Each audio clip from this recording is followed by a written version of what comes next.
26 नवंबर 2008, भारत की वो काली रात जिसका जिक्र करते ही आज भी दिल दहल जाता है। मुंबई, जिस शहर को कभी नींद नहीं आती, उस रात दर्द, दहशत और बारूद की गंध से भर गया था। वह रात सिर्फ मुंबई की नहीं, पूरे भारत की आत्मा को घायल कर देने वाली थी। इस भयानक कहानी की शुरुआत पाकिस्तान के कराची से होती है, जहां 10 प्रशिक्षित आतंकवादी एक नाव में सवार हुए। उनकी मंजिल थी भारत का मुंबई शहर। समुद्री रास्ता इसलिए चुना गया ताकि सुरक्षा एजेंसियों को भनक न लगे। रास्ते में इन आतंकियों ने भारतीय नाव कुबेर को हाईजैक किया। 4 भारतीय नाविकों को बेरहमी से मार दिया और उसी नाव से मुंबई की ओर बढ़ गए।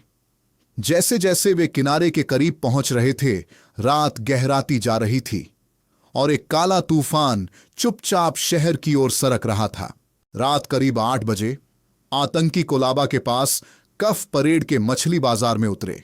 उस शांत अंधेरी रात में उनके कदमों की आहट किसी अनदेखी चेतावनी जैसी थी। एक स्थानीय मछुआरे को शक हुआ।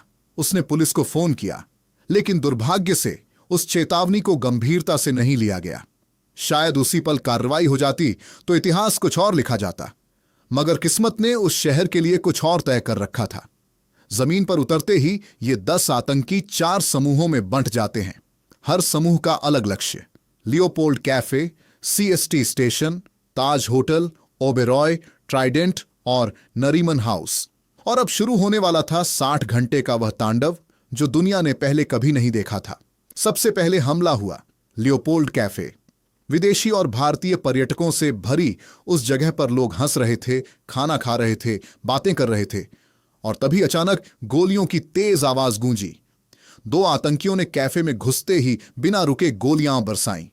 कुछ ही मिनटों में पूरा कैफे खून, चीखों और टूटे कांच से भर गया। 10 लोग वहीं ढेर हो गए। भागते कदम, उल्टी पड़ी कुर्सियां, टूटते शीशे, सब कुछ एक पल में बदल गया और डर की ये लहर पूरे शहर में फैलने लगी।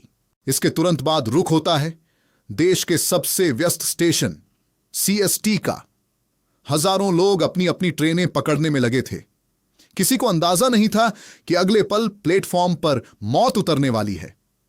अजमल कसाब और इस्माइल खान स्टेशन में घुसते ही गोलियां चलाना शुरू कर देते हैं।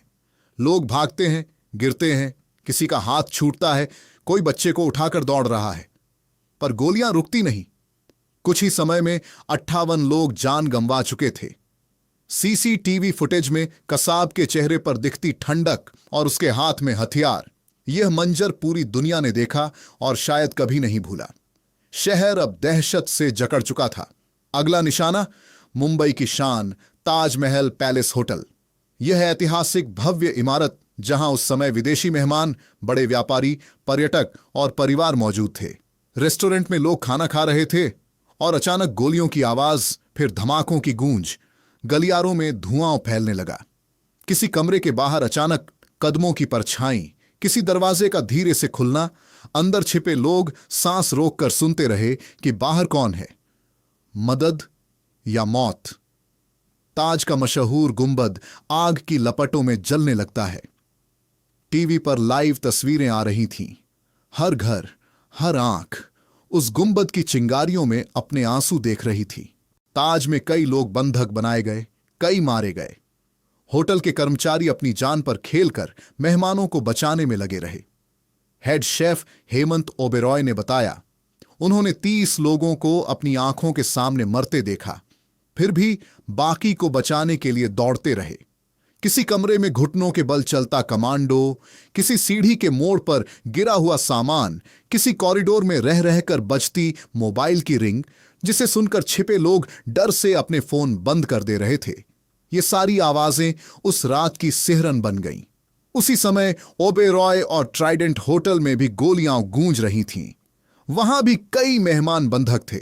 हर मिनट ऐसा लग रहा था जैसे समय रुक गया हो। हर सेकंड भारी, हर गलियारे में अनजाना डर। मुंबई जैसी बड़ी शहर में भी ऐसा लगने लगा था कि सुरक्षा नाम की कोई चीज नहीं बची। कहीं किसी कमरे में रोशनी की हल्की रेखा दिखती, लोग उम्मीद करते शायद मदद आ गई, लेकिन अगला पल तय करता कि वह उम्मीद सच है या एक और भ्रम। इसी बीच नरीमन हाउस में आतंकियों ने यहां कई परिवारों को बंधक बना लिया। इसे चबाड़ हाउस भी कहा जाता है, यहूदी समुदाय का धार्मिक केंद्र। गोलियों की आवाज, धमाकों की गूंज, चारों तरफ डर।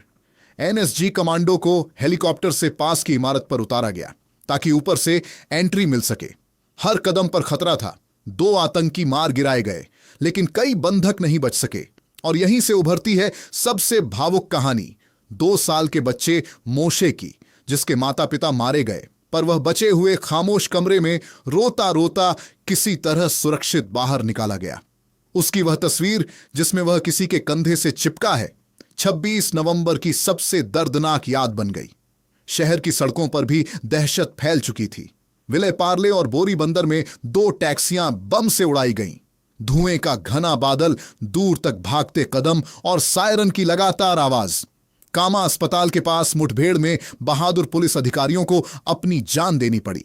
उसी रात एक और झटका, जब एटीएस प्रमुख हेमंत करकरे, अतिरिक्त पुलिस आयुक्त अशोक कामटे और वरिष्ठ निरीक्षक विजय सालस्कर आतंकियों का पीछा करते हुए शहीद हो गए। शहर ने अपने बहादुर बेटों को खोया और उस रात मुंबई ने बहादुरी की कीमत खून से अदा की। अब हर कोई एक ही सवाल पूछ रहा था, देश के सबसे प्रशिक्षित कमांडो कहां हैं? एनएसजी को तुरंत पहुंचना था, मगर उनकी यूनिट मानेसर में थी। विमान देर से मिला, सीमित सैनिक बैठ पाए और मुंबई तक पहुंचने में समय लगता गया। हर बीतता मिनट शहर पर एक और बोझ था। उधर टीवी पर लाइव कवरेज से आतंकियों तक भी सूचनाएं पहुंचने लगीं। किस कमरे में मूवमेंट है, किस दिशा से ऑपरेशन बढ़ रहा है। और यह बात ऑपरेशन को और जटिल बना रही थी। कुछ जगहों से बंधक छुड़ा लिए गए जैसी शुरुआती खबरें आईं, पर अगले ही पल यह साफ हुआ, लड़ाई अभी बाकी है, सच्चाई अभी कड़वी है। और फिर आखिरकार एनएसजी मुंबई में उतरती है। काली वर्दियों में सजे कमांडो, आंखों में सिर्फ फोकस, दिल में सिर्फ एक लक्ष्य, हर बंधक को बचाना, हर आतंकी को खत्म करना। ताज में एंट्री, कमरे दर कमरे क्लियर करना, धुएं, आग और टूटती छत के बीच आगे बढ़ना। किसी कमरे में पड़ी प्लेट, किसी टेबल के नीचे सहमा बच्चा, किसी कॉरिडोर में दीवार से टिकी सांसें, और इन सब के बीच धीरे धीरे बढ़ते कमांडो के कदम। हर मोड़ पर यह डर, दरवाजा खोला तो सामने क्या होगा। ओबेरॉय और ट्राइडेंट में भी ऑपरेशन शुरू। जहां कहीं शक, वहां सर्च, जहां आवाज, वहां रेड। नरीमन हाउस में सटीक प्लानिंग, ऊपर से एंट्री, नीचे से कवर। एक एक कर 9 आतंकी ढेर हुए, गोलियां थमी, धमाके शांत पड़े और आवाजें धीरे धीरे सामान्य होने लगी। अजमल आमिर कसाब जिंदा पकड़ा गया और उसकी गिरफ्तारी ने उन सभी झूठों का चेहरा नंगा कर दिया जो इस हमले को छिपाने की कोशिश कर रहे थे। इन 60 घंटों के बाद शहर में सन्नाटा पसर गया, पर यह सन्नाटा सिर्फ सड़कों पर नहीं, हर भारतीय के दिल में था। पीड़ितों की कहानियां उस रात की सच्चाई बनकर उभरी। अनामिका गुप्ता, जिन्हें लियोपोल्ड में गोली लगी, पर वे बच गईं, कहती हैं कि उन्होंने हमले से 2 दिन पहले संदिग्ध चेहरे देखे थे और पुलिस को चेताया भी था।